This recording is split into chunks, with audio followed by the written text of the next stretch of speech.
of your pain, all of your trouble, so you can give it to Jesus. All of your burdens, all of your cares, even your struggles, you can give it to Jesus. 'Cause he won't fail, he won't fail. No, he won't leave you, no, no, he won't fail. Say he won't fail, he won't fail.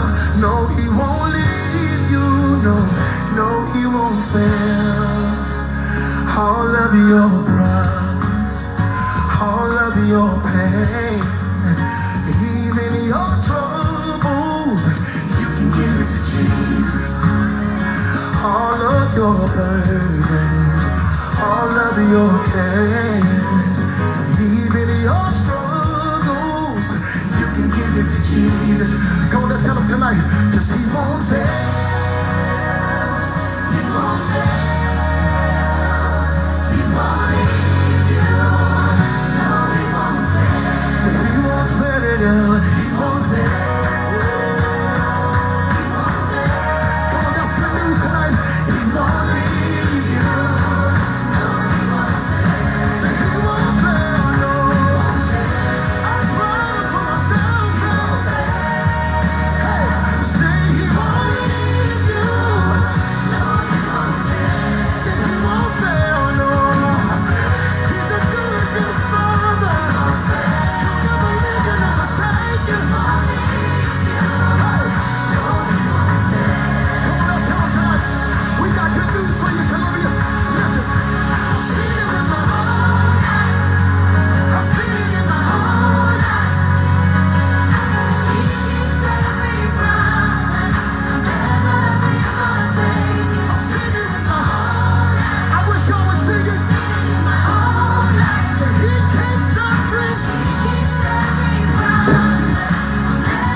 Do the end following, the end highlights. I'm saying too much. I'm saying too much. So he keeps on doing. Yeah. He keeps on doing. He keeps on doing. Central Apostle, tag him in. God keeps honoring you.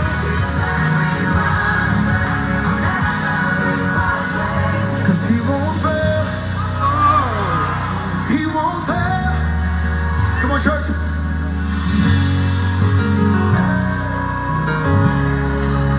Come on, tag him in.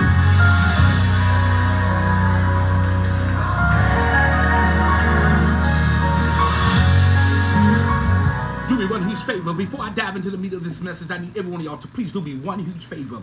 I need every one of y'all to please share this right now. And after you've shared it, just simply type in the comment section that you shared it. I'm going to give you a minute and 15 seconds. You all, this word is straight from the Father. Don't log off. I pray you took your lunch break. Probably you might need an extension because deliverance may take place on this live. Come on, I'm going to give you a minute and 15 seconds. After you shared it, just simply type in the comment section that I shared it. Come on, y'all. Come on.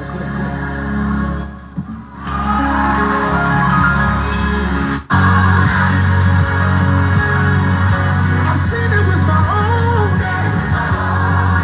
So many people doubt him. I can't live without him. I've seen it.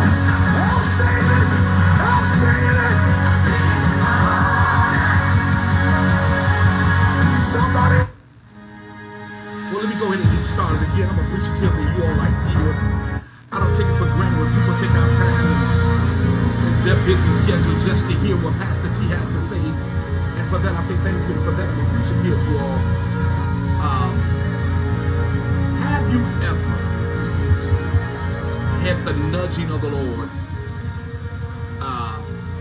Again, yesterday in our service, it was crazy. It was bananas. It was off the chain. It was off the Richters. Whatever the young people are saying, or whatever that's popular in the saying, it was that on yesterday. Hopefully we can, we'll do a recap. We'll do a recap today or tonight or tomorrow on what took place yesterday. But even in watching the live, it still would not do a justice on what took place in our services.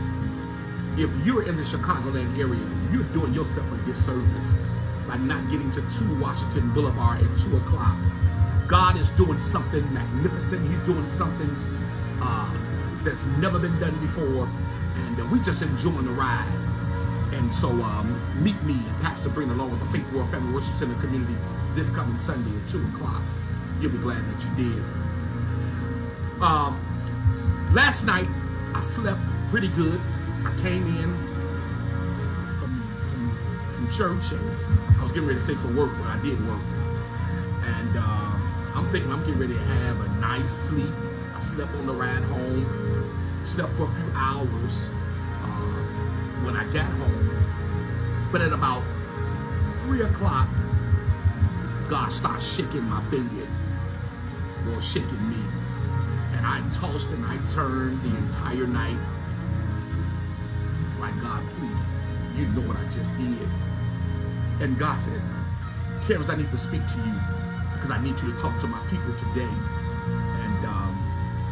And that's what I'm going to allow you all to eavesdrop on the conversation that God and I had. He told me to have the pen of a ready writer, and that's what I did.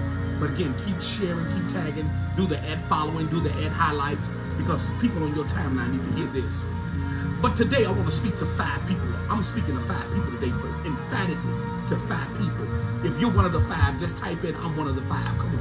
If you're one of the 5, just type in, I'm one of the 5. I'm going to try my best not to get too excited.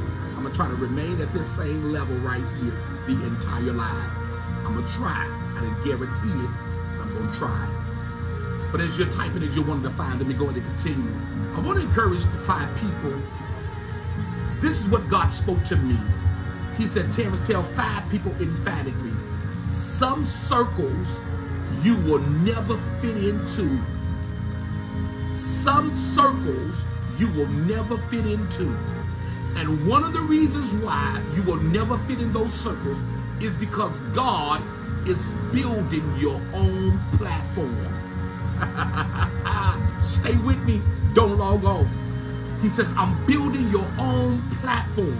Many of us, we've grown weary in wanting to fit in, so to the point that we have done just about anything just to get to the attention of those that we deemed as our door. So God began to show me the state of the church. Last night, early this morning, while I was in prayer, God began to show me that why our churches as a whole has become so watered down, because many of our leaders are afraid of what we're seeing as what we call our new normal, what has become the church's new normal. Our churches aren't being filled, tithing and offering are at an all-time low, and as a result, we as leaders, we as pastors, we're dumbing down our standards and we allow anything to go in the house of God. Many of us, we're turning a blind eye.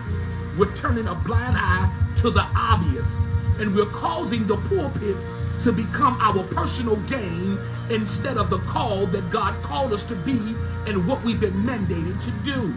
So God gave me several names on the reason why the church is at a place called critical. So God gave me several names that's become so prevalent in our churches today, which is called toxicity and dysfunctional. I need someone to type these two words of where the church is. We have become a place called toxicity and dysfunctional. Toxicity and dysfunctional. Come on, y'all. You want to stay here, but for the sake of time, I want to go ahead and continue. Many of us, we've grown weary. We've grown accustomed to toxic and even toxic relationships, so to the point that we become numb to them. And as a result of becoming numb to them, we begin to now try to justify why we're connected to dysfunctional relationships and even dysfunctional leaders. Allow me to synthetically park right here. At no point am I speaking against anyone or saying that we should be perfect. But what I am doing is identifying the spirit that is running rampant in our society and even in our churches today. Never in all of my days of living have I seen the church in the state that we're in currently right now. And yes, things has progressively gotten better, but they also have progressively gotten worse. We have intercessors who call themselves intercessors and don't even have a prayer life. I'm afraid of that. We have prophets who call themselves prophets but are always referring to psychics for answers. We have prophets who call themselves prophets but don't even have a prayer life, don't even study the life of prophets that gone before them, but they want to walk in the office of a prophet. They want to walk around prophesying. We are in a place called critical as a church. We have pastors who won't even study to show themselves approved because they figure they can go to YouTube and steal a word from one of their colleagues. So God began to show me the wounds that are in our church and even in our society today. We have a lot of leaders who are wounded and even traumatized from undealt with wounds from their childhood. And as a result, these wounds have now carried into their dealings and even the handling of the people. Have you ever sat back and said to yourself, why do I keep attracting the same kind of relationships but different people? One of the reasons why I want to give you the antidote, I want to help subscribe, I want to help prescribe, I want to give you the antidote on possibly on what's going on in your life. And one of the reasons why that's the case is simply because of the fragrance of wanting to be accepted is upon you. So when you're wearing the fragrance of wanting to be accepted without reevaluating the people or the person you jump all the way in for, within days you've given them the title of your BFF. You now call them your spiritual parents or your spiritual father simply because you didn't appreciate. Y'all need to hear this right here. It's getting ready to bless about 8 of you all. The reason why you've done all of that is because you didn't appreciate the hurt you had from the last relationship or friendship. Can I say that again? So when you wear the fragrance of wanting to be accepted without re-evaluating the people or the person that you jump all the way in for, within days you give them the title of BFF, your spiritual parent. You call them your bruh, simply because you didn't appreciate the hurt, the pain. You didn't appreciate the pain, the hurt, the letdown from that past relationship or that friendship. Because if you did, watch this now, if you did, you would have proceeded with caution, with the current hurt that you're trying to get free from. And because you're longing for companionship, you tend to settle for something that you know if you were in your right mind, you wouldn't have given them the time of the day. But because you hate being alone, you try to make the best out of a bad situation. But again, all of that rejection that many of us are facing is stemming from childhood hurt, wanting approval from those that we deem as VIP in our lives. The first group of friends you need to recognize, let me bless you all with this. The first group of friends that you need to recognize that have hidden motives in your life are those who want to know the skinny on everyone else, or will dog the next person, or just out of the blue. In most cases, let me put a highlight on those kind of people. In most cases, these people aren't interested in you. They just interested in the information that you know about someone else that probably is walking somewhere in a place called questionable. What do I call those kind of people that are in our life? I call them Inspector Gadget kind of friends. What are Inspector Gadget kind of friends? Inspector Gadget friends are one who are secret spies. This kind of friend could even work for someone else who wants to know something about you. And because you battle with the spirit of loneliness, wanting to be loved, and even vulnerability, without even discerning their spirit, you loose the information that you were sworn into secrecy not to ever release. In most cases, this kind of friend is never pure. One of the purpose of them spying on you is because of the spirit of jealousy. Come on, y'all. Come on. I'm getting ready to help identify some things. Come on, let me help identify that thing. Another reason why they're trying to get close to you is because they want to get close to your network or your friends or the entourage, and they're not interested in you. So it's imperative that you get rid of these friends as soon as you recognize that it is toxic. You might notice that these people always want to know everything. Have you know some people that want to know everything about everybody else, but never spilling any information about themselves?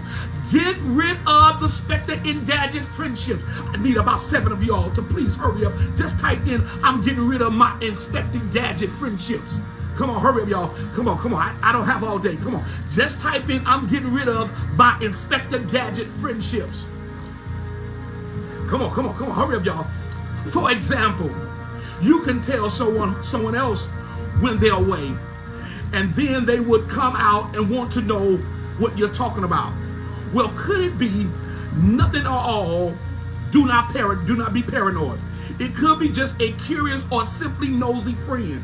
But an Inspector Gadget kind of friend goes much further. You have some friends, they just nosy. That's just who they are. But then you have some friends, not only are they nosy, but they've taken their nosiness to another level.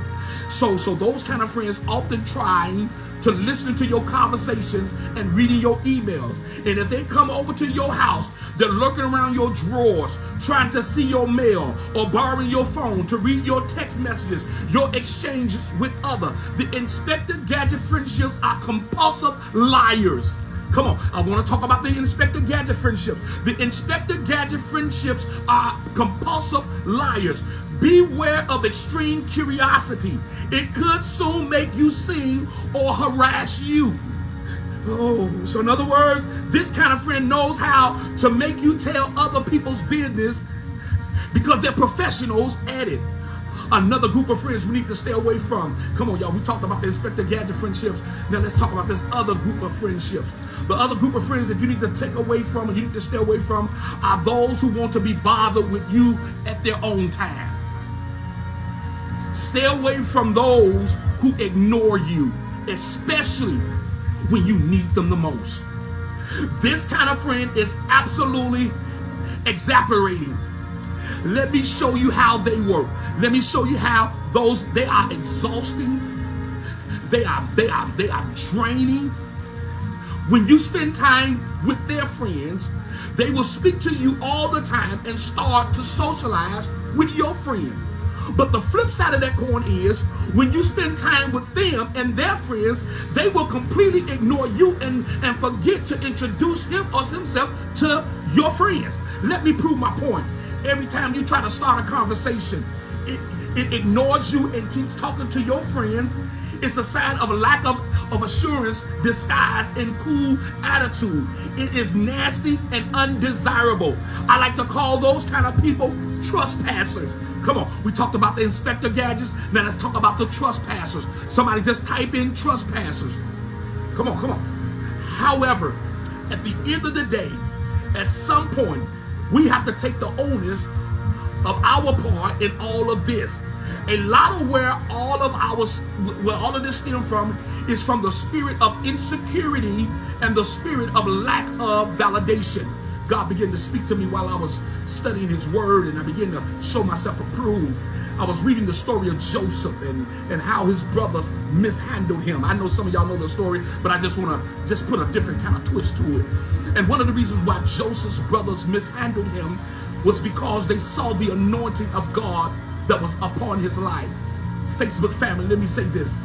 When the oil of God is upon your life, you just can't hang with just anybody. Can I say that again? When the anointing of God is on your life, and when you're wanting to grow in the things of God, when your interest in God has increased, you have to use your discernment that you just can no longer hang with your smoking buddies, your drinking buddies, your hookup buddies. At some point, it has to become uncomfortable in your life simply because God is graduating you. God is increasing your discernment. And whenever God is graduating you and increasing you, you can no longer hang with people that was in your past that don't want to go or grow spiritually. And as comfortable as you may be with them, you still have to be in a place called guarded.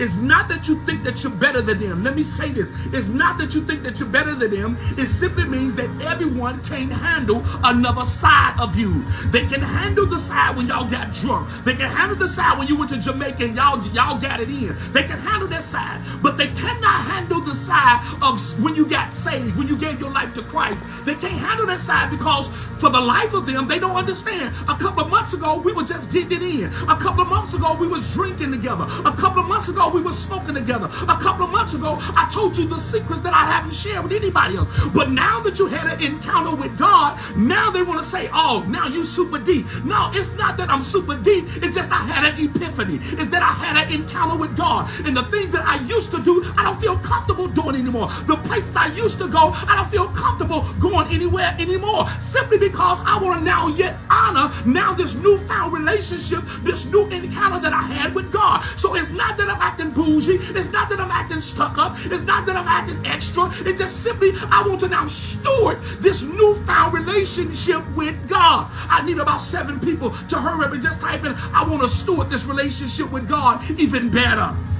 Woo! Y'all ain't ready for this today. Y'all ain't ready for this truth.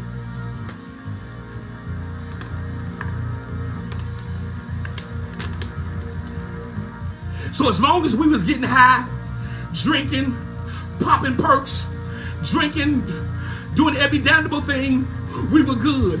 But the moment I said, I want to be saved, but the moment I said, let's go to church, now I don't do the church thing. Now I got my own relationship with God. How it is that you got your own relationship with God and you still doing things that displeases God? See, I got a problem with people that say they have a relationship with God, but they still doing the same thing as if God is accepting whatever that you're giving him.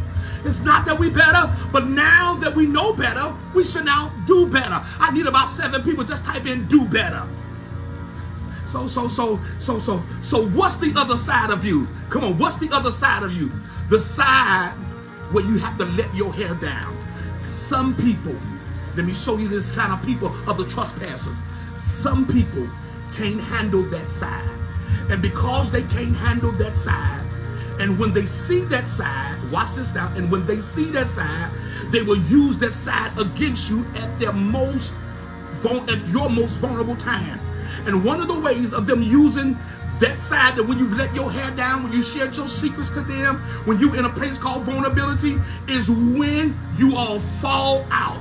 They will now share your humanistic side to your enemies, which are called they friends. Now go figure. Now how it is, y'all didn't even like each other, but all of a sudden, now that you and I have had a falling out, now all of a sudden y'all best friends, y'all kumbayaing, y'all drinking together, y'all going to J. Alexander, you're going to Longhorn, you're going to IHOP, you're going to Denny, but you didn't like each other when we were friends. But now that we've had a falling out, now that we had a disagreement, now all of a sudden y'all Sephiing it together, y'all Sephiing it, unaliving it. But a lot of those derives from, let me show you what it derives from. A lot of that derives from the spirit of fear that's attached to us. In order to get free from the spirit of clinging to the wrong people or to the wrong person, you first have to identify your weaknesses. I need about 7 people just to type in, God, help me identify my weaknesses. Come on, 7 people, hurry up. Just type in, God, help me identify my weaknesses. Ooh, can y'all hear me? I need to make sure y'all can hear me. Hallelujah.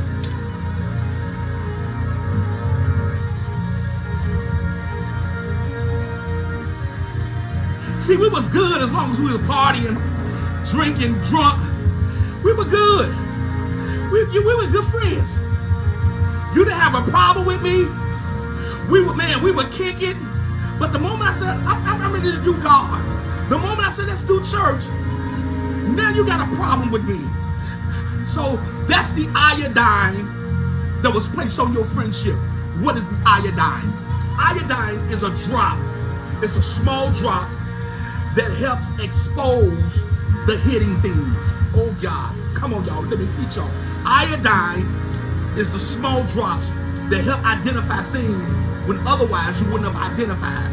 But when you place iodine on something that is big and hidden, the iodine begins now to cause bubbles to take place. It begins now to expose that which is hidden. And so this is what God is saying. I am literally prophetically causing the iodine to be placed on friendships and relationships so you can know that in this next season they can go with you. It doesn't mean that you're better than them, but it means that God said, I got better for you. So in order to get free from the clinging spirit, you have to first recognize your weaknesses. And the spirit of fear will tell you that you need someone in your life. And in most cases, when you battle with the spirit of fear, one of the traits that comes with this is the lack of validation. And when you battle with the spirit of fear, in most cases, many of our relationship with God isn't on point. Because if your relationship with God was so on point, you couldn't avoid the scripture which says light and darkness shall have no fellowship, which is found in 2 Corinthians chapter number 6 verse number 14. And as crazy as this may sound, if you've ever been hurt by people without you believing it or not, many of us have placed God in that same category unknowingly. Ooh, my God. Allow me to give you the solution to rebuilding your relationship with the Father and removing yourself from bad people. Our first mission in life is to please God. It's totally, I need y'all to hear this. Let me turn this music down. It's totally impossible to please God and man at the same time. Let me synthetically park right there. Let me let that hit the bones in your marrows right there. It's totally impossible to please God and man at the same time. What do I mean by that? If you're not delivered from the spirit of pleasing people, it's going to be impossible to please God. Because at some point in trying to please people and God at the same time, someone is going to get the short end of the stick. And in most cases, The person that gets the short end of the stick is usually God. And if we be truthful with ourselves, the only time we really call on God is when the situation has worsened. And the crazy thing about that is God forewarned us prior to us going all the way in with certain people. Not only did God forewarn us, but he gave us all kinds of signs on where the relationship or where the friendship is going. But because we battle with the spirit of lack of confidence, we gave the wrong people the benefit of the doubt. And giving the wrong people the benefit of the doubt, they scarred us, and they scared us so deep that we even put good people in the category of those who have wronged us. Have you ever miscategorized people? You put wrong people in places where good people were, and you put good people in places where bad people are. But when you don't know who you are, others tend to give you a tag of what they think you are based on the season they're in your life. And what do I like to call that? I call that false validation. And when you wear the tag of false validation, which is how others view you, and because they view you as that, they tend to respond, carry out, and even live out the false name that they've given you. One of the greatest curses for being free from people is getting to know the Father. I need about 7 people. Just type in, I got to get to know Daddy God for real. Come on, 7 people, hurry up. We ain't got all day. Just type in, I got to get to know Daddy God for real. Come on, y'all. Come on. I'm trying to rush this thing. I'm trying to get all this information. I'm trying to cram it in on your lunch break so you can come back possibly for more tomorrow. So what is 2 Corinthians chapter number 5, verse number 19 through 21 says?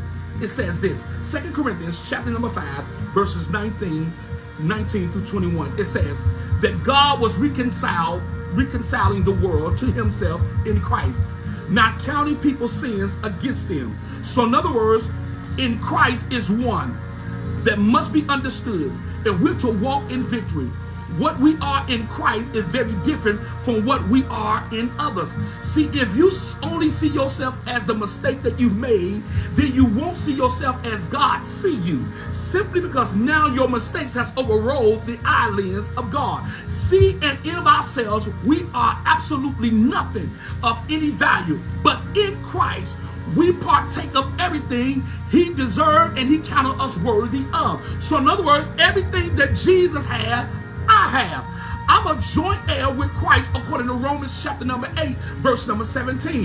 In him I share his inheritance. I share his righteousness and even his holiness. See, when you don't know who you are in Christ, you look for others to validate you. And based on their validation, you become what they have labeled you. And so God is saying in this hour and in this season, he said, Terrence, I need you to talk to my people and tell them that it's time to move forward. I need about 7 people just to type in, it's time to move forward. Come on, just type in, it's time to move forward. Come on, just type in, it's time to move forward. Come on, just type in, it's time to move forward. Come on, hurry up, y'all. Just type in, it's time to move forward.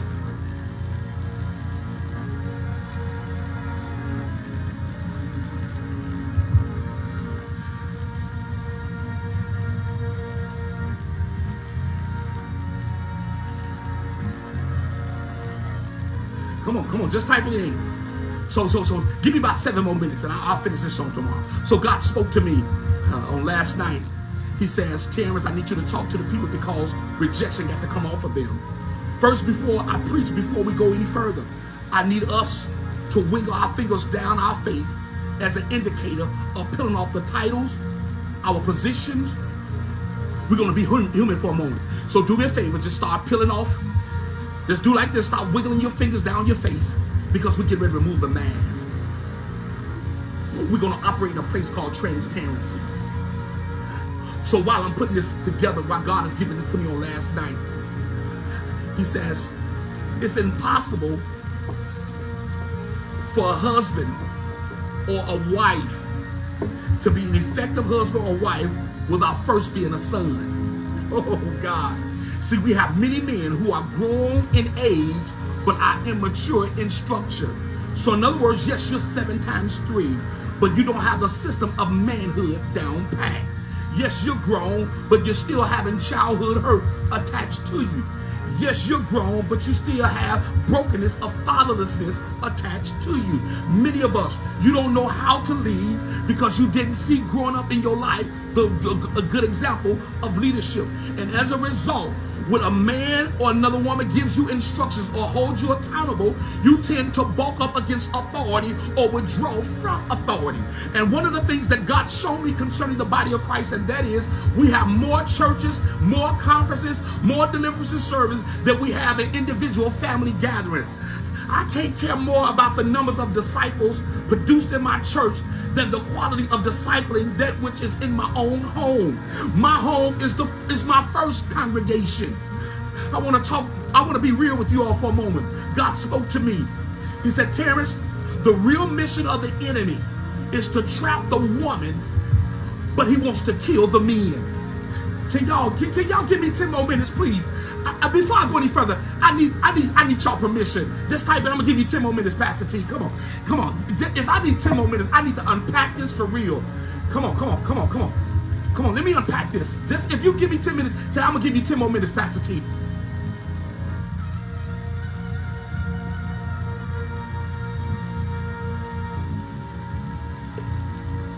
I need an audience.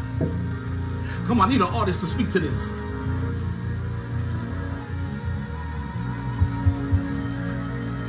Come on, I need about 5 more people just say, keep going, Pastor T, or unpack it.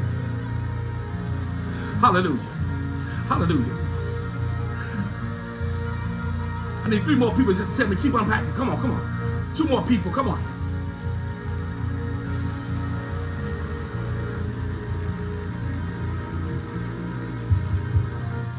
I need 1 more.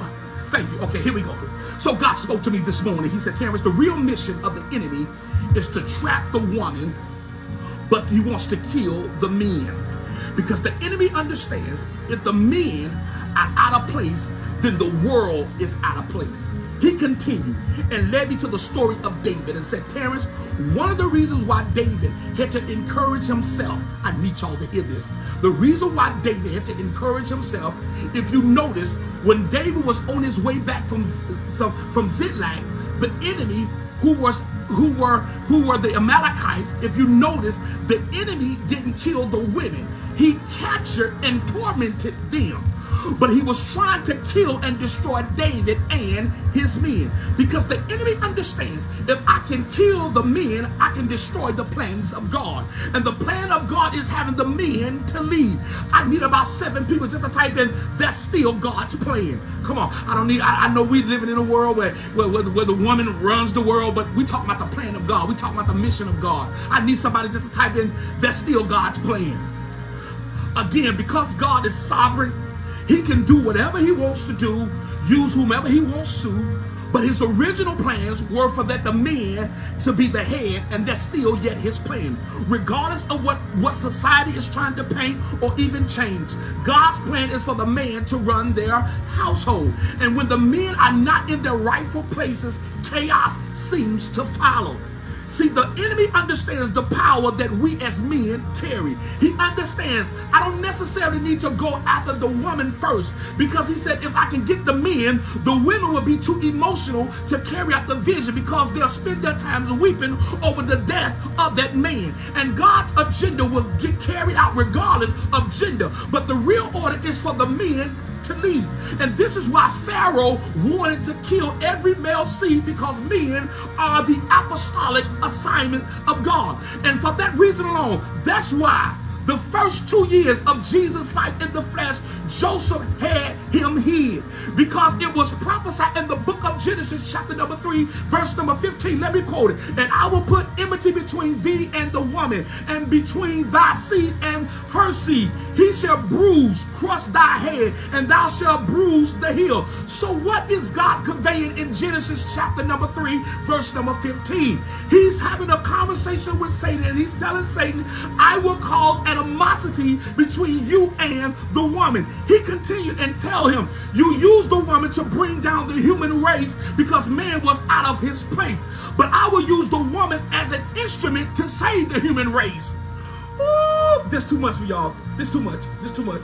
This too much. Y'all can't handle this. You can't handle this. It's too much. So that's why God had to wrap himself in flesh as Jesus to come back to redeem man back to his rightful place. And this is what God is saying for us in 2023 and even going to 2024. If our world is going to be saved, we as men have to be in our rightful place to lead. Again, God can use any gender as he pleases. But his original plan before the foundation of this world for man to run the world, but not to dog the woman, because she is his helpmate. She is to walk alongside him. How many of us know that we need some good instructions from a woman? Because sometimes us as men, we don't really understand how to lead. And that's why God called you women the weaker vessel. Not that you're weak in stature, but sometimes you're weak in the spirit, where you're more sensitive to God than we as men. Woo-hoo-hoo-hoo. Now that's revelation. That's why you're called the weaker vessel. Not because of weakness in strength, but because you're sensitive to God a little bit more than us as men. Sometimes we as men, we battle with pride. But sometimes women know how to weep between the porch and the altar. But sometimes us as men, sometimes we'll take the spirit out of the test and we'll say, well, I'm going to be first human. No, no, no. You're in a place where you need to always not lead to your own understanding, but all your ways acknowledge God. So that's why he called a good woman to walk alongside the man, because sometimes the woman know how to tap into the vein of God quicker than the man. So what were the instructions he gave Adam before the woman was even on the scene? These are the instructions that God gave Adam before Eve stepped onto the scene. He said, Adam, you don't even have to ask me for nothing. After I've given you these instructions, because you're running things down here, he said, Adam, you're going to reign, you're going to rule, and you're going to dominate. As a matter of fact, he said, I've given you so much domination down here that you're in charge of even naming the animals. Whatever you name them, that's the name they're gonna have. If you want to give a cat a dog's name, that's up to you, Adam. The only thing that I want from Adam, I need for you, Adam, at the cool of the day, is to meet me and worship me. That was your only instruction. You can make love to Eve as long as you want. You can do whatever you want to. You can walk around here buck and naked as long as you want to. You don't owe nobody no explanation. I just need for you to worship me at 3 a.m., Adam. That was the only instruction that I gave you, and not to eat the tree of knowledge. Those were the two things that I told you, to worship me and not to rebel, and not to steal your tithe, which is the 1/10, that tree. And this is what Satan understands, and that is, if he can destroy the male figure, he feels like he can destroy the system of God. The word seed in the Hebrew means zerah. I need someone just to type in zerah, Z-E-R-A, zerah. Zerah prophetically means prosperity and increase. So the enemy says, if I can destroy the zerah, then God's plans won't prosper. But Isaiah picked it up and said, no weapon that's formed against me shall prosper. And for many reasons alone, you have desperate women who will sleep with anything because they don't understand the true meaning of a male figure. And the flip side of that coin is, because she doesn't understand the power of a male figure, that's why it's easy for her to disrespect a man, because she hasn't seen a positive role model of a male role model in her own home. And the enemy has convinced society that you don't need a man. Let me say this, women that talks that language, I don't need a man. You're lying. You need a man. You need a man. God created the man. So when you say you don't need a man, you don't need God, because God created, that's his system, the system of man. So stop saying I don't need a man, I can do whatever I want to do. For real? Okay. Keep on living. I want to see you pick up that pick up. Well, then again, you got some women that are stronger than men. But I ain't gonna use that example. But you need a man. And the enemy has convinced the society that you really don't need a man to raise a son. Let me bless you with this. But in actuality, you're going against the system of God. Ladies, single moms that have raised males, let me say this. I want to commend you. You're doing a fantastic job. You're doing a phenomenal job. But at some point, you're going to need a good man. Even if your son is have grown up age of 15, there are some things that you can't teach your son that a man can teach him. A responsible man, let me just say that, a responsible man, a mature man, a God-fearing man can show him things that you can't show him, that can show him how to navigate through life's system that you can't show him. Amen? Again, I'm not saying that God can't give you the wisdom on doing it, but God's system is that a man is to raise a young man. I don't care how great of a woman they think they are, no woman shall have that responsibility in raising a man. And shame on the men if you put that responsibility on the woman to do what you're supposed to do. So let me rebuke the men. Shame on you. And this is why getting whole as men is vitally important, men, because if we're going to get to that place God has called us to, we have to first get healed before we can get our nation whole. I was doing a study this week, and I'm closing right here. And in my study, I found out that most male C's die of crib death, or what we call sin. I did a study. Y'all listening to this, and I'm concluding right here because I'm going to bring in why we don't fit in. It's about to make sense. So I did a study on the crib death of sin. In this study, it says that most males die of crib death, the crib death. That's naturally speaking.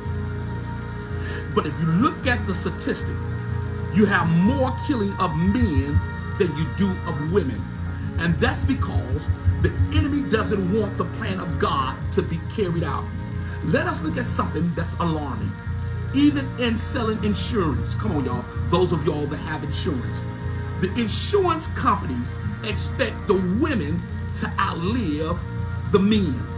And this is what we have that we as men don't realize, and that is we as fathers, we as men are a guide to our sons, our nephews, our grandsons, and even our cousins. We're the only image they're going to see as a man. And this is why we have to clean up our acts. So what we do is what they will become. Let me say that again. Men, what we do is what they will become. And this is why David, out of all the men in the Bible who I can relate to the most, yes, at the end of the day, point to Jesus. But Jesus was sinless and he knew no sin, but was tempted like you, but didn't fall into sin. But David, on the other hand, was tempted and yielded to sin. But out of all the men in the Bible, God called David a man after his own heart. So David had every issue that you and I had or have. And that's why, to me, David was relatable. See, one of the greatest problems in the church, and that is we have no transparency. Everyone, including the pastors, are Superman. We always have our capes on. We can't relate to a man or a pastor who is perfect. So God spoke to me and said, Terrence, we have an image problem in the church, and that's why we can't reach the world. Let me say that again. We have an image problem in the church, and that's why we can't reach the world. In other words, the church is very fake. They're phony. They're always saved. They're always speaking in tongues. They never have a human moment. They live their life vicariously. They think that, man, everybody else is beneath them, and they're always above. But watch this now. At first, I didn't quite understand what he was trying to convey to me. He said, Terrence, when you care more about your image, more than being transparent, then you really don't care about people. You got to be okay with saying, I don't feel good today.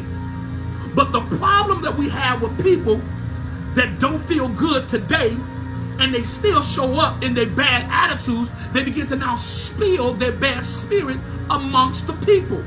And God says sometimes you got to stay away and get healed. Sometimes you got to stay away and say, you know what? I can't do this today. I can't do this today. Today I just need some me time. I don't feel like preaching today. I don't feel like prophesying today. I don't feel like singing today. I need to be healed myself. Because if you don't recognize your pain, if you don't recognize that you're bleeding, what's going to happen is you're going to now bleed on somebody else. And when you bleed on somebody else, in most cases, it comes out in a bad way. And when it comes out in a bad way, as my mother would say, as much as you squeeze the toothpaste out of the tube, you can't put that toothpaste back in the tube because it won't go back. And so when you're having a bad day, you got to, you got to sometimes say, let me woosha, let me relax a little bit right here. And God is saying it's time for you to get healed from your triggers. It's time for you to get healed from your pain. It's time for you to get healed from your rejection. It's time for you to get healed from your rebellion, because it's now spilling on to others. So God began to speak to me. So look at this now. Yes, I understand that everyone isn't anointed to see your brokenness. They're not. Everyone's not anointed to see your brokenness, because many want to know the skinny on you. But you don't have to tell all of your testimony to be real. So sometimes when you not having a bad day, sometimes say, you know what, in a nice way, can you give me a day? Can you give me a moment? Because I'm not having a good day. And so what happens is, in my conclusion, and this is what I spoke about being transparent. You have to be transparent first with yourself, because yourself know yourself better than you know yourself. And many of you all, you have missed out on where God is about to take you, or where you should have been, because you can't be trusted. I said this on Saturday, and I'm going to say it again because I think it's noteworthy to say it. You can't be blessed until you learn how to be disciplined. I need someone, please, to put that in the comment section. You can't be blessed until you learn how to be disciplined. Come on, type that in. You can't be blessed until you learn how to be disciplined. Some of y'all, you fly off the handle. You out here bogus. You got a bad attitude. You meaner than a junkyard dog that's been chewing on gunpowder. But you on your way to heaven. No. God says you have to become broken. You have to become contrite. You have to become contrite. If you're going to walk into the newness of God, if you're going to experience the things of God, if you're going to literally live the prophetic that's been spoken of your life, God has to first see if he can trust you. So God spoke to me. He said, Terrence, when you're broken and when you're transparent, that's when people can receive you. But when you're fake and when you're phony and when you feel like you got it all together and you have an unforgiving spirit, people have a hard time receiving, even if what you have to say is of God. They have a hard time receiving it because they have not seen you broken. That's when people can pick up that you're not real. Real, recognize real. I need about 7 people. Please type that in the comment section. Real, recognize real. Come on, just type in real, recognize real. So look at this. And I'm 5 more minutes and I'm done. When you're more inspirational than transparent, that's when the spirit of despondency is heightened. Let me say that again. When you're more inspirational than transparent, that's when the spirit of despondency is heightened. Whenever there's a spirit of despondency that's more prevalent in our land, then there's no hope for people's situation. The last place where the spirit of despondency should occur should be in the church. The church should be a place of healing and not a place of judging. The church should be a place of deliverance and not a place of bondage. The church should be a place of confession and not a place of withdrawal and condemnation. And this is why we have the spirit of depression so heavy in our churches, because people feel like they can't be real or authentic, because they feel if they let their guards down, then someone is going to judge them after they come out of the period or the place of vulnerability. Unfortunately, in some of our churches, we're full of pride. We're full of self-righteous. People don't want to admit when they're wrong. They don't want to apologize when they know they've done people wrong. And that's why there's so much bleeding going on in our world, because there is no safety. Most non-balanced Christians are spiritually spooky. Woo! Can I say that again? I need to say that again. Most non-balanced Christians are spiritually spooky. Let me say that one more time. Most non-balanced Christians are spiritually spooky. It seems like they're deeper than you are, but more suspect or susceptible than you are. Or should I say, they know how to speak in tongues, but they'll cuss you out at the same time. That means they're non-balanced, but they spiritually spooky. When do you have a balance? It's okay to be, it's okay to be human. Even Jesus was human. Jesus was human.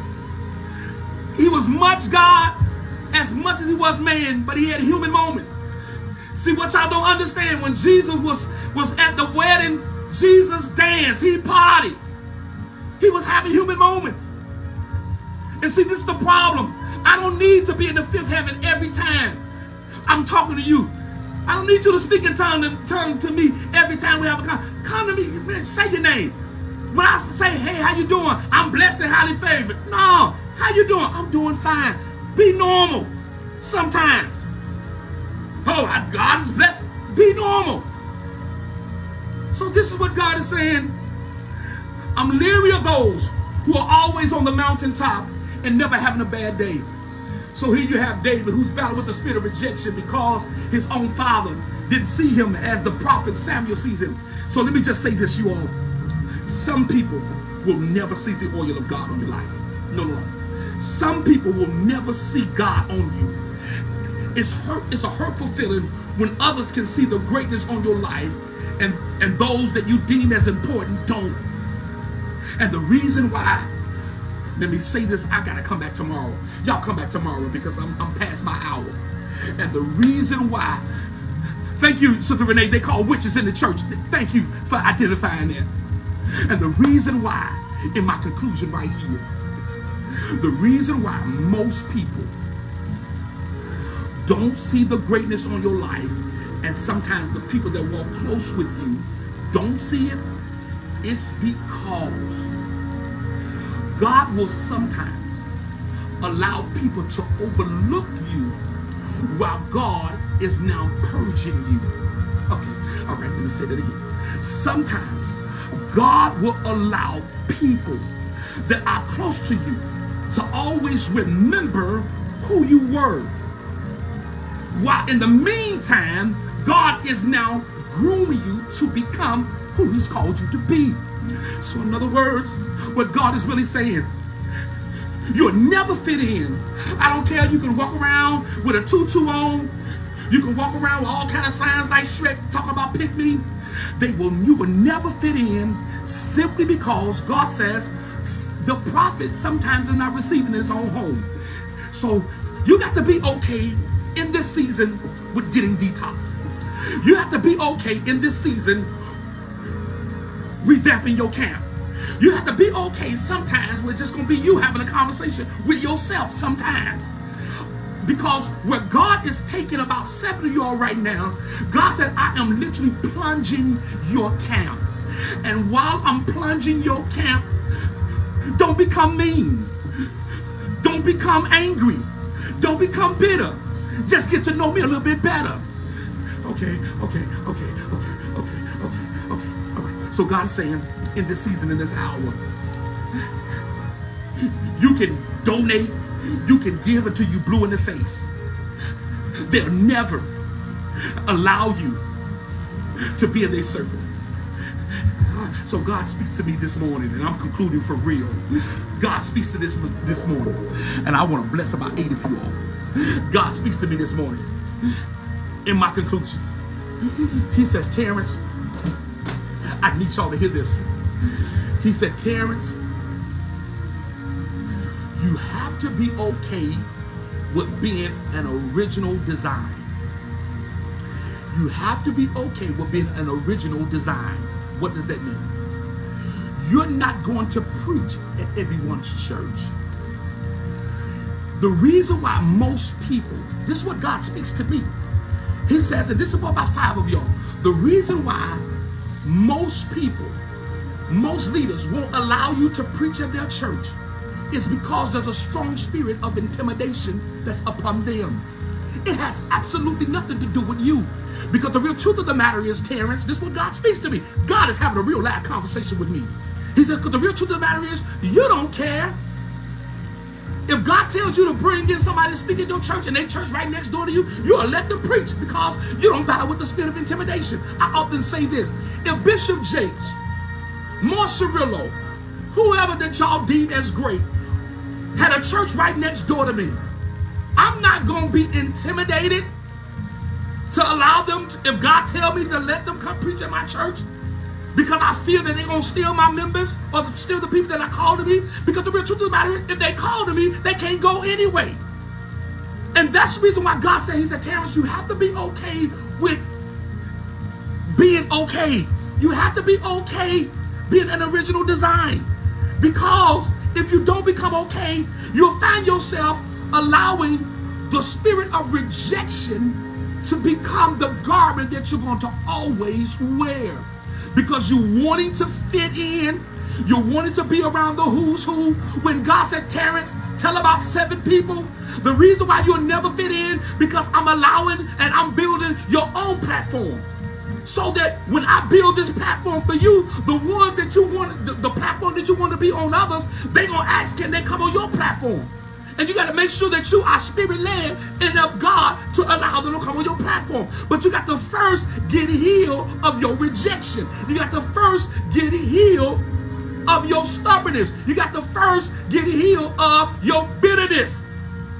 Everybody's not going to like you. Everybody's not going to accept you. But you got to make sure that you got the love of God, number one.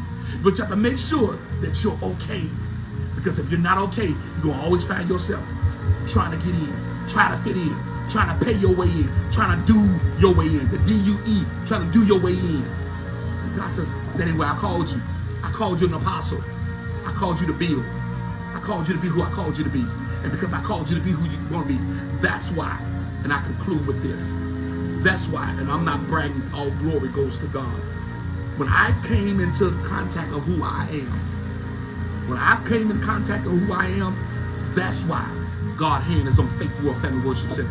That's why in 1 year time, in 1 year, almost 150 people have given their life to Christ in our church in 1 year.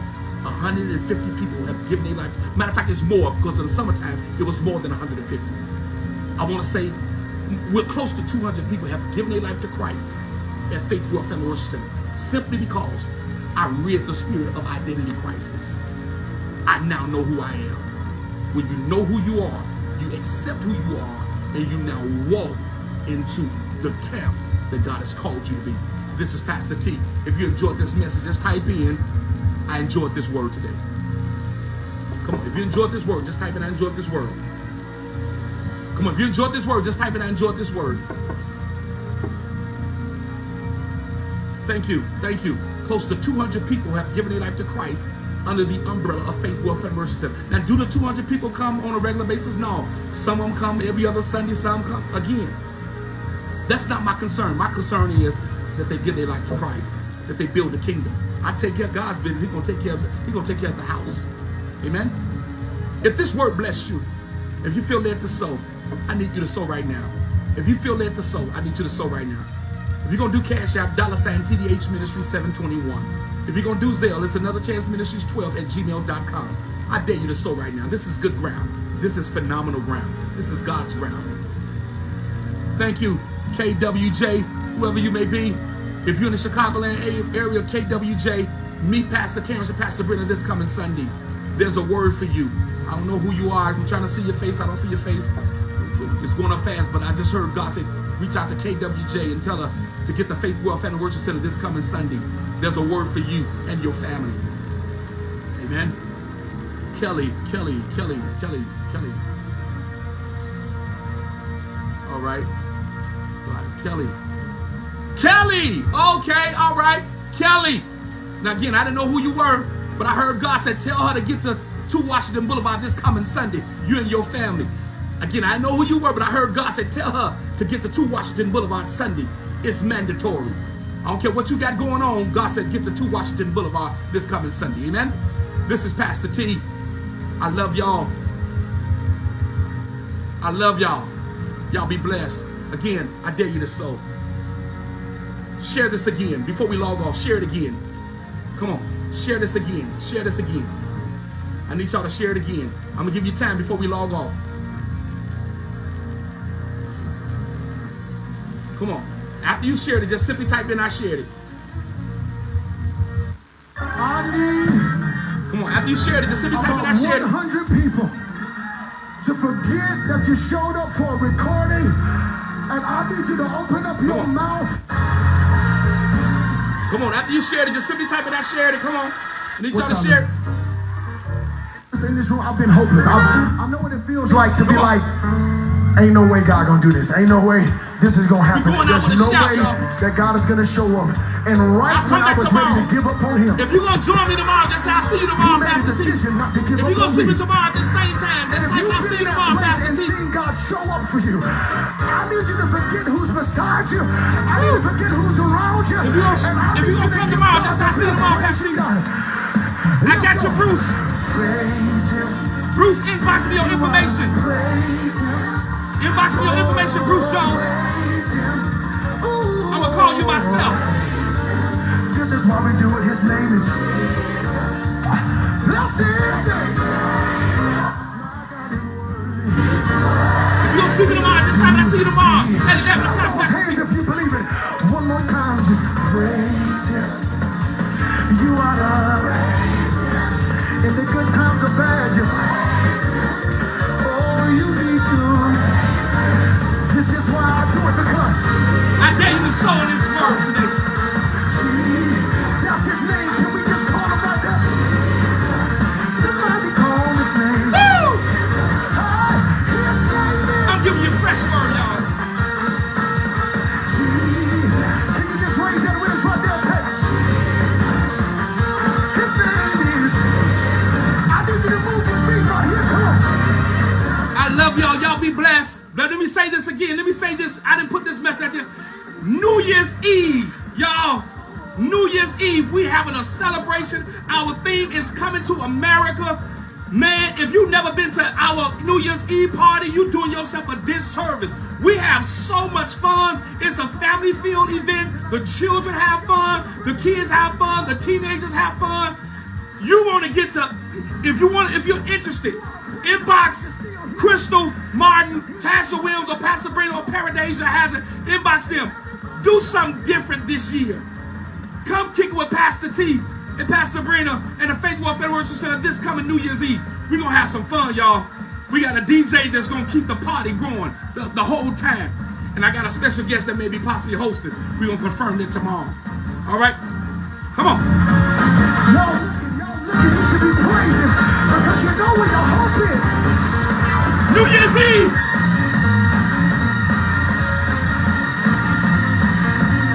I'm out of here, y'all. I'll see y'all tomorrow. We gotta go. Put those hands together. If you came in late, watch it from the beginning.